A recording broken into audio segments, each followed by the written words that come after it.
¿Qué tal? Los saluda Alan Jaimes, analista económico y bursátil en Signum Research.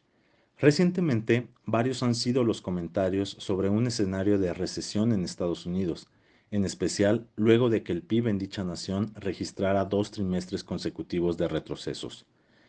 Si bien el anterior hecho invoca el temido término de recesión técnica, considero que hay que realizar ciertos matices antes de aventurarse a llamar recesión a un escenario que podría no corresponder a él. Primeramente, cabe señalar las contracciones trimestrales anualizadas que la actividad económica de Estados Unidos registró, las cuales fueron de -1.6 y -0.9% para el primer y segundo trimestre de 2022, respectivamente. Dicha condición, para muchos economistas y analistas, ya representa el informal término de recesión técnica. Ahora, desde nuestra visión, consideramos que simplificar el análisis económico con solo observar la contracción del PIB sin estudiar los elementos que lo produjeron es grave. En efecto, la actividad económica de Estados Unidos registró 2 retrocesos secuenciales. Sin embargo, ¿qué fue lo que ocasionó estas contracciones? La respuesta yace en el retroceso de sus componentes de gasto público, inversión e inventarios, los cuales, hasta cierto punto, esperados ante una coyuntura económica desafiante, caracterizada por conflictos geopolíticos, niveles de inflación especialmente elevados no vistos en décadas y niveles potencialmente mayores en tasas de interés, los cuales, en un sistema financiero desarrollado como es el estadounidense, se espera que traspasen en mayor medida y magnitud al desempeño de la actividad económica. A pesar de lo anterior, es vital mencionar que el consumo privado, cerca de 2/3 del PIB consolidado, registró avances trimestrales anualizados de 1.8 y 1% para el primer y segundo trimestre del 2022. Adicional a ello, el mercado laboral continúa en niveles sólidos. Si bien recientemente ha mostrado algunas señales de desaceleración, ha registrado un desempeño robusto. Dichos elementos nos dejan ver que la contracción no fue generalizada.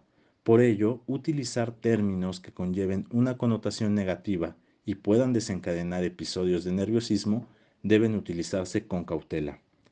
Ahora, lo que es innegable es una ralentización en el crecimiento de la economía estadounidense, que no solo es reflejo de consumidores e inversionistas más reservados por altos niveles de inflación, por tasas de interés mayores e incertidumbre por conflictos bélicos, sino que el efecto de base comparativa de los cuantiosos estímulos fiscales y monetarios instrumentados para hacer frente a la pandemia ha empezado a resentirse.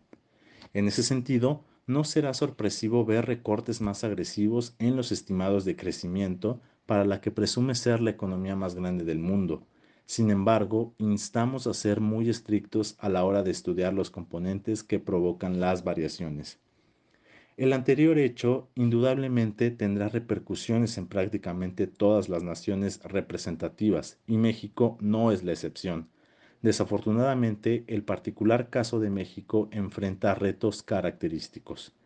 A diferencia de Estados Unidos, la historia en México es otra. En nuestra nación no existieron notables estímulos fiscales, por lo que aún no se recuperan sus niveles previos a la pandemia.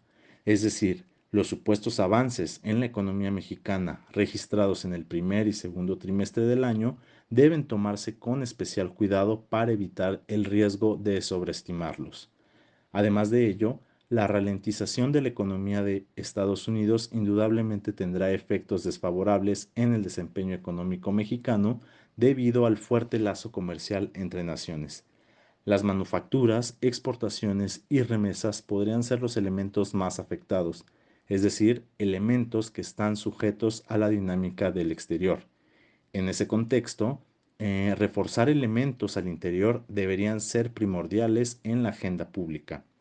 Desafortunadamente, los factores que otorgarían dinamismo al crecimiento de México son, contrariamente, los que representan lastres, es decir, una política pública poco predecible, expectativa de fragilidad en gobernanza y Estado de Derecho que debilita la confianza y, por tanto, el flujo de inversión hacia México.